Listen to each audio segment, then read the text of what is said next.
जय हिंद बच्चों। Pioneer study centre के YouTube चैनल पर आपका बहुत बहुत स्वागत है।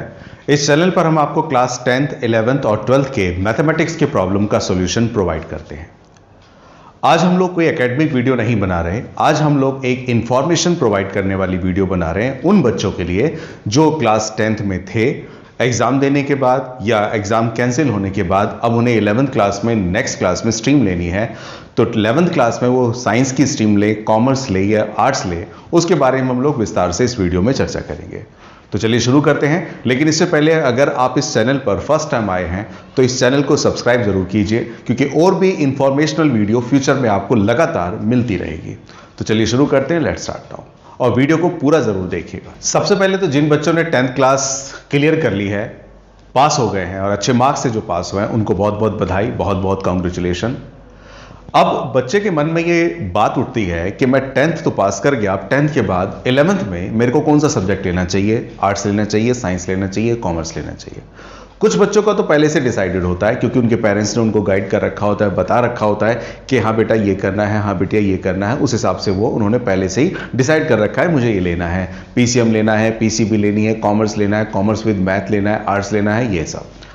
लेकिन जिन बच्चों के पेरेंट्स नहीं बताने वाले हैं, होते हैं बहुत सारे पेरेंट्स जिनके पेरेंट्स नहीं बता पाते, जिनको नॉलेज अच्छी नहीं होती, तो वो बच्चे अक्सर क्या करते हैं, जो उनके फ्रेंड्स हैं उनकी बात सुनते हैं कि मेरा फ्रेंड है उसने साइंस ली तो मैं भी साइंस ले लूंगा, उसने कॉमर्स ली तो मैं भी कॉमर्स ले लूंगा। ये गलत है, क्योंकि आपने भी 10th पास करी है, उसने भी 10th पास करी है, तो जितना नॉलेज आपको है उतना ही नॉलेज उसको भी होगा। ये नहीं कि वो 12th और 11th करके 10th में आया है तो आपसे बेहतर वो जानता होगा। आपको इस बारे में हमेशा अपने पेरेंट्स से, अगर पेरेंट्स को नहीं पता तो अपने टीचर से, स्कूल के टीचर से, कोचिंग के टीचर से, और जो आपके एल्डर्स हैं, जो बड़े हैं, जो 11th, 12th और आगे कोर्सेज कर रहे हैं, उनसे इस बारे में जरूर बात करनी चाहिए। वो आपके बेहतर बताएंगे। लेकिन फिर भी मैं अपनी तरफ से कुछ बातें कहूंगा, क्योंकि अक्सर मैंने देखा है, हमारे टाइम में भी कुछ ऐसे बच्चे थे, हमारे जो फ्रेंड थे, कि 10th करने के बाद उन्होंने अपनी मर्जी से फ्रेंड की सुन करके किसी ने कॉमर्स ले ली, किसी ने आर्ट्स ले ली, किसी ने साइंस ले ली। और बहुत सारे क्या कहते हैं ऐसे फ्रेंड भी थे मेरे, जिन्होंने साइंस ली, 11th, 12th किसी तरह से उन्होंने साइंस करी, करते करते वो परेशान हो गए कि हमने बेकार में साइंस ले ली, और साइंस लेने के बाद फिर वो वापस 12th के बाद बीकॉम में आ गए, कॉमर्स करने आ गए। तो उन्हें कौन सा करना चाहिए? तो सीधी सी बात है, बच्चे को सबसे पहले ये देखना चाहिए कि मेरा इंटरेस्ट किस में है, क्योंकि जिस स्ट्रीम में आपका इंटरेस्ट होगा उस स्ट्रीम को करना ही आपके लिए अच्छा होगा। अब इस कौन सी स्ट्रीम में आपका इंटरेस्ट है, उसके लिए इंटरेस्ट जानने के लिए आपको स्ट्रीम के बारे में जानकारी होनी चाहिए कि साइंस में क्या सब्जेक्ट्स होते हैं, कॉमर्स में कौन से सब्जेक्ट्स होते हैं, आर्ट्स में कौन से सब्जेक्ट होते हैं। अक्सर ये देखा गया है, बच्चे क्या करते हैं कि ये दिमाग में हमारे बैठा रहता है कि जिसके 90% से ऊपर आगे, ज़्यादा मार्क्स आगे, तो भैया वो साइंस ही लेगा, और जिस बच्चे के 40%, 35%, 45% आ गए तो वो आर्ट्स लेगा, और जो बीच का रह गया 60% वाला, 50% वाला, 40% वाला या 65% वाला, वो कॉमर्स लेगा। लेकिन ये जो बैठ गया है ना दिमाग में मिथ, उसे खत्म करना है हमें। क्योंकि सबसे बड़ी बात है कि आज के टाइम में बहुत सारे ऐसे बच्चे जिनके मार्क्स 95% से ऊपर हैं, लेकिन वो 10th के बाद आर्ट्स लेते हैं, क्योंकि उनका गोल कुछ और होता है। हमारे इंस्टीट्यूट में ऐसे बच्चे पढ़ते हैं जिनके मार्क्स 95% से ऊपर आए हैं, लेकिन उन्हें आर्ट्स ले रखा है। और कुछ ऐसे बच्चे भी हैं जिनके कम मार्क्स आए, लेकिन जबरदस्ती उनके पेरेंट्स ने या उन्होंने सोचा कि अभी तक तो नहीं है, अब चलो क्या कहते हैं साइंस ले लेते हैं, साइंस कर लेंगे।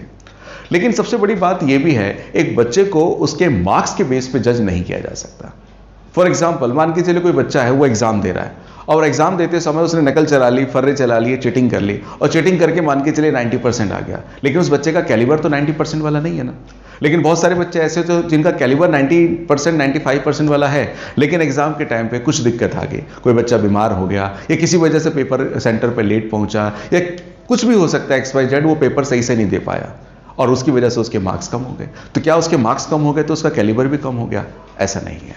केवल मार्क्स के बेस पर हम लोग ये डिसाइड नहीं करना चाहिए कि बच्चे को आर्ट्स लेना है, कॉमर्स लेना है या साइंस लेना है। सबसे पहले ये देखना चाहिए कि बच्चे का इंटरेस्ट किस में है, और इसके लिए पेरेंट्स सबसे ज्यादा हेल्प करते हैं। आप भी अगर 10th क्लास के स्टूडेंट हैं और आपके मन में भी एक कंफ्यूजन चल रहा है कि मेरे को क्या लेना चाहिए, क्या नहीं लेना चाहिए, तो ये वीडियो आप ही के लिए है। पूरी वीडियो देखिए।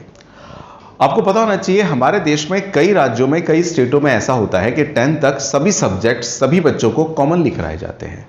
मतलब सभी के लिए कॉमन सब्जेक्ट्स होते हैं। 10th क्लास तक बच्चा साइंस भी पढ़ रहा है, मैथ्स भी पढ़ रहा है, इंग्लिश भी पढ़ रहा है, सोशल स्टडीज भी पढ़ रहा है। लेकिन 10th के बाद जो आप स्ट्रीम चूज करते हैं, उस स्ट्रीम के हिसाब से आपको सब्जेक्ट्स पढ़ने को मिलते हैं। इसका मतलब कि आपने जो स्ट्रीम चूज किया, अगर वो गलत चूज कर लिया तो आगे सब कुछ गलत ही होना है। मान के चलिए किसी बच्चे का जो कहते हैं इंटरेस्ट है वो है साइंस में, लेकिन उसके पेरेंट्स ने उसे कॉमर्स दिला दिया, तो वो जबरदस्ती पढ़ेगा कॉमर्स, लेकिन दिमाग में उसके क्या रहेगा, साइंस साइंस साइंस साइंस। और आगे चल के वो ना तो साइंस ही कर पाएगा सही से क्योंकि साइंस मिली नहीं, और ना वो कॉमर्स कर पाएगा क्योंकि कॉमर्स में उसका इंटरेस्ट ही नहीं है। तो इसलिए स्ट्रीम लेते समय ये जरूरी हो जाता है बच्चे के लिए जिसमें इंटरेस्ट हो उसी सब्जेक्ट को ले। हमारे देश में जो हमारे देश की एजुकेशन पॉलिसी है, इस पॉलिसी में कुछ ट्रेडिशनल कोर्सेज हैं और कुछ प्रोफेशनल कोर्स भी 10th के बाद ऐड हो गए हैं। ट्रेडिशनल कोर्सेज की बात करें तो ट्रेडिशनल कोर्सेज में आर्ट्स, कॉमर्स और साइंस, यही 3 चीज चलती हैं। लेकिन अगर आप प्रोफेशनल की बात करें तो आजकल बहुत सारे स्कूलों में कुछ और चीजें भी ऐड करी गई हैं। उसमें एक वोकेशनल स्टडीज को काउंट किया जाता है, इसके लिए भी कॉलेजेस हैं। अब सवाल यह खड़ा होता है कि आपने 11th में आर्ट्स ली, कॉमर्स ली या साइंस ली, उसी के बेस पर आपको 12th के बाद आगे कॉलेजेस में एडमिशन लेना होता है। कॉमर्स के बेस पर, साइंस के बेस पर, आर्ट्स के बेस पर अलग अलग कॉलेज में अलग अलग स्ट्रीम में कोर्सेज में आपको एडमिशन लेना होता है। सबसे पहले आते हैं साइंस पर। देखिए क्या होता है कि हमारे दिमाग में ये मिथ है, काफी हद तक ये शायद सही भी है हमारे देश में, कि जिन बच्चों के मार्क्स ज्यादा आते हैं, जो आज ज्यादा पढ़ने वाले बच्चे हैं, वो साइंस लेते हैं। और बहुत सारे बच्चे ऐसे होते हैं 10th करके निकल जाते हैं, उनका शौक होता है कि साइंस करेंगे, साइंस लेंगे, साइंस लेंगे। अब इसमें मैं बात बता दूं, जो नहीं कर सकते उनकी बात अलग है, लेकिन जो कर सकते हैं तो आपको पता होना चाहिए कि 10th के बाद जो आपके सब्जेक्ट्स होते हैं साइंस में, 2 कैटेगरी होती है मेनली। एक होती है पीसीएम और एक होती है पीसीबी। पीसीएम मतलब जिसमें अगर कोई बच्चा आगे चल के इंजीनियरिंग की तैयारी करना चाहता है, इंजीनियरिंग लेना चाहता है, इंजीनियर बनना चाहता है, तो उसे 11th क्लास में साइंस लेना होगा, और साइंस में भी फिजिक्स, केमिस्ट्री, मैथ, जिसे हम लोग पीसीएम बोलते हैं। उसके साथ इंग्लिश और एक और सब्जेक्ट भी आता है, कोई आईपी ले लेता है, कोई फिजिकल ले लेता है, कुछ बच्चे इकोनॉमिक्स भी ले लेते हैं, हिंदी भी ले लेते हैं। लेकिन अगर किसी बच्चे का इंटरेस्ट आगे चल के डॉक्टरी करने में है, कि वो डॉक्टर बनना चाहता है, जो हॉस्पिटल के डॉक्टर होता है, अगर डॉक्टर बनना चाहता है, तब वो बच्चा फिजिक्स, केमिस्ट्री, बायो यानी कि पीसीबी लेता है। फिजिक्स रहती है, केमिस्ट्री रहती है, बायो रहती है, और उसके बाद एक सब्जेक्ट इंग्लिश, और इसके साथ वो जो एडिशनल सब्जेक्ट लेना चाहे, ज़्यादातर फिजिकल एजुकेशन चलता है। वो डिपेंड करता है आपके स्कूल पे, किस स्कूल में आप हैं, उस स्कूल में जो भी ऑप्शनल सब्जेक्ट उन्होंने प्रोवाइड कर रखा होगा वो आप लेते हैं। यानी कि अगर इंजीनियरिंग करनी है तो पीसीएम, और डॉक्टरेट करनी है, आपको डॉक्टर बनना है हॉस्पिटल के लिए, तो सीधी सी एमबीबीएस करनी है तो आपको पीसीबी लेनी होगी। लेकिन कुछ स्कूलों में इसका थर्ड ऑप्शन भी दिया जाता है। स्कूल वाले ये समझते हैं कि 10th क्लास का बच्चा कभी कभी बेहतर डिसाइड नहीं कर पाता कि मैं इंजीनियरिंग करूं या डॉक्टरी करूं, तो उस समय क्या होता है, स्कूल वाले या पेरेंट्स अपने बच्चों को फिजिक्स, केमिस्ट्री, मैथ्स के साथ बायो भी दिला देते हैं, और साथ में इंग्लिश। यानी कि फिजिक्स, केमिस्ट्री, मैथ और बायो, यानी कि आपके 11th 12th में फिजिक्स, केमिस्ट्री, मैथ के साथ बायो भी रहेगी। अब 12th के बाद आप डिसाइड करेंगे कि आपके पास इंजीनियरिंग करनी है या आपको डॉक्टरी करनी है, एमबीबीएस करना है, क्योंकि आपके पास सीधी सी बात है, दोनों का नॉलेज है, फिजिक्स, केमिस्ट्री, मैथ का भी नॉलेज है, और फिजिक्स, केमिस्ट्री, बायोलॉजी का भी नॉलेज है। साइंस के बाद अब आते हैं दूसरे नंबर कॉमर्स पर। बहुत सारे बच्चे ऐसे होते हैं जिनका इंटरेस्ट बिजनेस में बहुत होता है, वो बड़े होकर कोई बिजनेसमैन बनना चाहते हैं। फंड्स में यानी कि पैसे के लेन देन में भी उनका बहुत इंटरेस्ट होता है। तो याद रखिए, जिन बच्चों का इंटरेस्ट फाइनेंस में है, बिजनेस करने में है, तो वो बच्चे 10th के बाद कॉमर्स ले सकते हैं। अब कॉमर्स में भी 2 वर्जन है बच्चों, एक है कॉमर्स विद मैथ और एक है कॉमर्स विदाउट मैथ। मैं पर्सनली हर बच्चे को ये बोलता हूं कि अगर आप कर सकते हैं तो कॉमर्स के साथ मैथ जरूर करें, क्योंकि आगे चल के कॉमर्स में भी बहुत सारी अपॉर्चुनिटीज़ है। कॉमर्स में आगे चल के बच्चे चार्टर्ड अकाउंटेंट का कोर्स करते हैं, इसके बाद चार्टर्ड अकाउंटेंट के बाद कंपनी सेक्रेटरी का एक कोर्स आता है, और एक तीसरा और है जिसे ICWA पहले बोला जाता था, कॉस्ट एंड मैनेजमेंट अकाउंटिंग, अब उसे सर्टिफाइड मैनेजमेंट अकाउंट CMA बोलते हैं। यानी कि chartered accountant, certified management accountant जिसे कॉस्ट अकाउंटेंट भी बोलते हैं, और इसके अलावा कंपनी सेक्रेटरी, ये 3 ऑप्शन बड़े बड़े हैं। केवल यही 3 नहीं, और भी बहुत सारे ऑप्शन हैं। आगे चल के आप BBA करना चाहते हैं, MBA करना चाहते हैं, MBA फाइनेंस में, MBA मार्केट में, यानी कि मल्टीपल चॉइसेस है वहाँ पे। लेकिन सबसे बड़ी बात कि आपने 11th में अगर कॉमर्स ली है तो तो ये आपको डिसाइड करना है कि मेरा इंटरेस्ट किस में है। मेरा इंटरेस्ट बिजनेस में है, फाइनेंस में है, तो मुझे कॉमर्स लेनी चाहिए।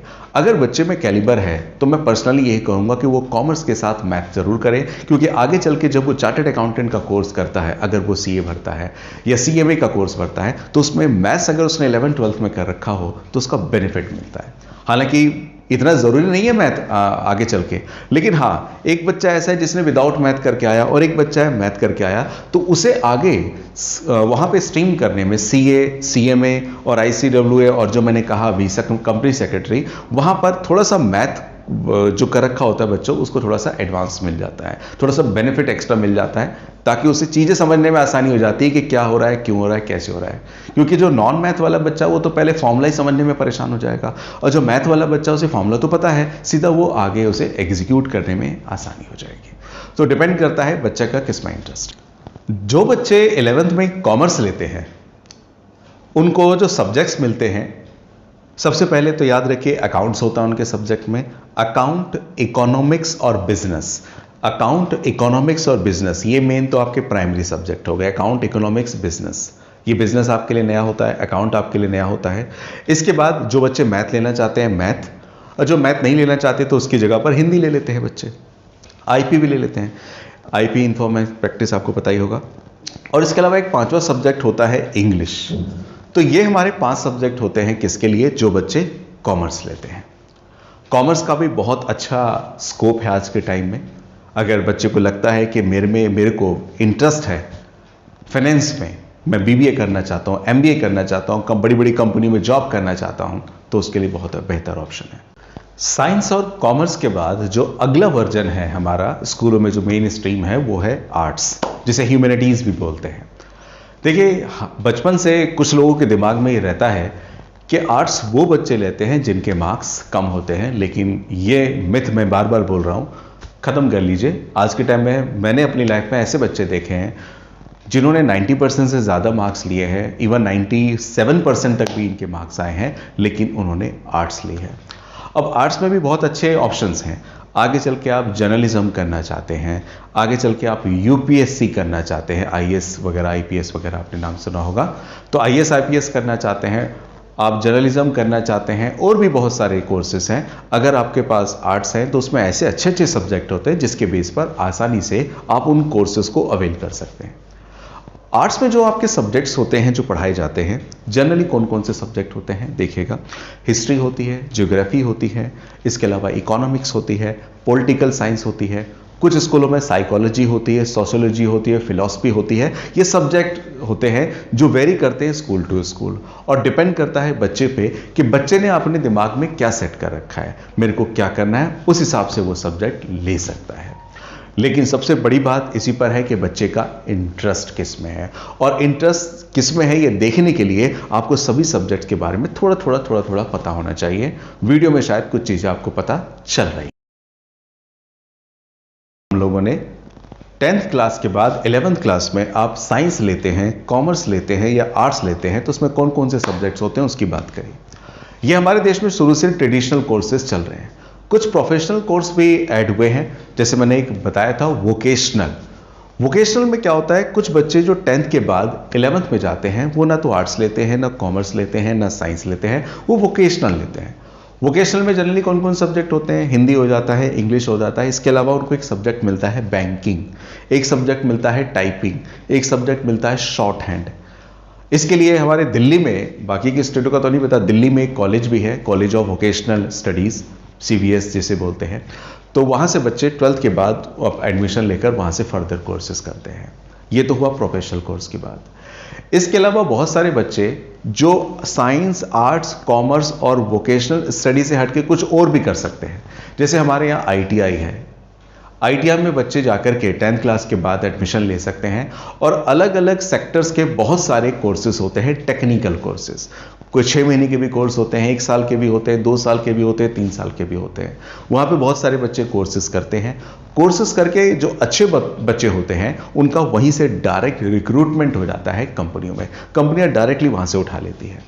लेकिन बेहतर ये रहेगा, ये तो उन बच्चों की बात हुई जो 10th के बाद आगे नहीं पढ़ना चाहते, पढ़ाई नहीं करना चाहते, पढ़ने में मन नहीं लगता, तो वो बच्चे क्या करते हैं, ITI करना जनरली शुरू कर देते हैं कि चलो भाई हम ITI कर रहे हैं, उसके बाद ये करेंगे 2 साल 3 साल, उसके बाद हमारी जॉब लग जाएगी, हम अपना सेट हो जाएंगे। ये हुई इनकी बात। लेकिन बहुत सारे बच्चे ऐसे होते हैं जो ITI के अलावा कुछ और भी करते हैं। एक और होता है, इसका नाम आपने सुना होगा, पॉलिटेक्निक। पॉलिटेक्निक में भी अलग अलग टाइम के बहुत सारे कोर्सेज कराए जाते हैं, 1 साल 2 साल 3 साल के, वो डिपेंड करता है कोर्स पर, उसी के हिसाब से ड्यूरेशन डिसाइड होता है। तो उस पर भी कोर्सेज करते हैं, वहाँ से भी कुछ कई जगहों पे देखा गया है डायरेक्ट प्लेसमेंट हो जाती है कंपनियों में। तो यानी कि इसका मतलब ये टेक्निकल कोर्स हो गए, ITI पॉलिटेक्निक ये टेक्निकल हो गए। लेकिन उसके लिए आपको उस इंस्टीट्यूशन पे जाना होगा जो पॉलिटेक्निक और ITI कराते हैं। लेकिन जब हम बात कर रहे हैं आर्ट्स की, कॉमर्स की, साइंस की और वोकेशनल स्टडीज़ की, तो वहाँ नहीं कराया जाता। उसके लिए तो आपका जो स्कूल है, जो मेन स्ट्रीम स्कूल है, वहीं पर ये चीज़ें आपको मिलती हैं। बहुत सारे बच्चे ऐसे भी होते हैं जो 10th के बाद आगे पढ़ने में कैपेबल नहीं होते, कुछ फाइनेंशियल प्रॉब्लम होता है, कुछ फाइनेंशियल क्राइसिस होती है इस वजह से, और कभी कभी बच्चों का कुछ भी करने में मन भी नहीं लगता। तो उस समय 10th के बाद भी आपके पास ऑप्शन है, ये नहीं कि ऑप्शन खत्म हो गए, ऑप्शन है। जैसे 10th के बाद हमारे देश में रेलवे में, पोस्ट ऑफिस में, ये सारी गवर्नमेंट जॉब है, रेलवे में, पोस्ट ऑफिस में, इसके अलावा नेवी में कुछ जगहों पर, इसके अलावा CRPF में, जगह जगह 10th बेस पे भी बहुत सारी नौकरियां निकलती हैं। उसके फॉर्म भर के, उसकी थोड़ी बहुत तैयारी करके आप उन जॉब्स को भी आसानी से ले सकते हैं और कम एज में ही एम्प्लॉयड हो सकते हैं, रोजगार वाले हो सकते हैं और पैसा कमा सकते हैं। लेकिन बेहतर है जितनी ज़्यादा आपके पास एजुकेशन हो, उतना ज़्यादा प्रमोशन के चांसेस आपके ज़्यादा हैं। तो आज हमने समझा कि जब 10th क्लास का बच्चा 11th क्लास में जाता है तो उसे कौन सी स्ट्रीम लेनी चाहिए, वो किन किन चीज़ों पर डिपेंड करती है। कभी भी बच्चे के साथ पेरेंट्स को ज़बरदस्ती नहीं करना चाहिए कि तुझे भाई यही लेना है, यही लेना है, यही लेना है। बच्चे को खुद एनालाइज करना चाहिए, और बच्चे को भी एनालाइज करते समय ये नहीं देखना चाहिए कि अपने फ्रेंड को, मेरे दोस्त ने ये ले लिया, मेरी फ्रेंड ने ये ले लिया तो मैं भी वो ले लूँ। नहीं, मेरा क्या कैलिबर है वो मुझे देखना है, उसका कैलिबर वो जानता है। तो जो पोटेंशियल मेरे में है उसी हिसाब से मुझे सब्जेक्ट्स चूज करने चाहिए, क्योंकि हर सब्जेक्ट हर बच्चे के लिए नहीं है और हर बच्चा हर सब्जेक्ट के लिए नहीं है। तो जो आपका कैलिबर, जो आपका पोटेंशियल कहता है, जो आपकी बुद्धि कहती है, उस हिसाब से आप स्ट्रीम को चुनिए। इसमें आप अपने पेरेंट्स की मदद लीजिए, विशेषकर टीचर्स की मदद लीजिए, और इसके अलावा उन बड़ों से मदद लीजिए जो इन सेक्टर के बारे में अच्छी खासी जानकारी रखते हैं, क्योंकि उनकी नॉलेज, उनका ज्ञान आपसे तो ज़्यादा है। क्योंकि अक्सर क्या होता है, कुछ बच्चों को मैंने देखा है, कुछ बच्चे ऐसे होते हैं 12th के बाद किसी ने आके बोल दिया घर में BCA करा दो बच्चे को। अब होता क्या है मैं बताता हूँ, किसी ने आके बोल दिया कि BCA करा दीजिए बच्चों को, तो वो बच्चा भी सोचता है मैं BCA करूँगा। बाद में पता चलता है मैं क्यों कर रहा हूँ BCA, कोई फायदा ही नहीं है। और याद ये भी रखिए, जिसने बोला है BCA कर लीजिए, उसको खुद BCA के बारे में कोई जानकारी नहीं है। तो जिससे आप इंफॉर्मेशन कलेक्ट कर रहे हैं वो भी देखिए कि उस इंफॉर्मेशन के बारे में वो कितना जानता है। किसी ने बोला BCA कर लीजिए, वो BCA नहीं जानता कि BCA क्या होता है, उसने भी कहीं से सुना, आपको आके बोल दिया, आपने कर लिया और आपकी तो लाइफ बर्बाद। तो लाइफ नहीं बर्बाद करनी है, लाइफ को आबाद करना है। लाइफ आबाद करने के लिए सही ट्रैक पर चलेंगे, सही सब्जेक्ट लेके चलेंगे तो आपके लिए बहुत अच्छा रहेगा। उम्मीद करता हूं इस वीडियो को देखने के बाद आपके बहुत सारे डाउट्स क्लियर हुए होंगे, और क्लियर होने भी चाहिए। अगर आपके डाउट्स क्लियर हो गए और आपको वीडियो पसंद आई तो वीडियो को लाइक ज़रूर कीजिएगा, और चैनल को अभी तक आपने सब्सक्राइब नहीं किया तो प्लीज़ सब्सक्राइब कर लीजिए, क्योंकि इसके बाद हम नेक्स्ट वीडियो जो बनाएंगे वो सब्जेक्ट वाइज बनाएंगे कि साइंस अगर आप लेते हैं तो उसमें क्या क्या ऑप्शन है, कॉमर्स लेते हैं तो क्या क्या ऑप्शन है, आर्ट्स लेते हैं तो क्या क्या ऑप्शन है। डिटेल वर्जन होगा नेक्स्ट वीडियोज़ जो आएंगे। और साथ ही साथ में सब्सक्राइब करने के बाद बेल आइकन ज़रूर दबा दीजिए, क्योंकि जब भी वीडियो अपलोड हो आपको लिंक फटाफट, नोटिफिकेशन फटाफट आ जाए। वीडियो को लाइक और चैनल को सब्सक्राइब करने के बाद अगर आपके मन में कुछ भी डाउट है तो आप कमेंट सेक्शन में जाके कमेंट कर सकते हैं। आप हमारे नंबर पे व्हाट्सएप कर सकते हैं, अगर कुछ पूछना चाहें तो आपको जानकारी दी जाएगी। साथ ही साथ में अगर आपके डाउट्स क्लियर हुए हैं तो आप इस वीडियो को अपने फ्रेंड्स के साथ जरूर शेयर कीजिए, ताकि उनके मन के जो डाउट हों वो भी क्लियर हो सके। उम्मीद करता हूँ वीडियो आपको पसंद आई होगी। बहुत बहुत धन्यवाद। Thank you very much. जय हिंद।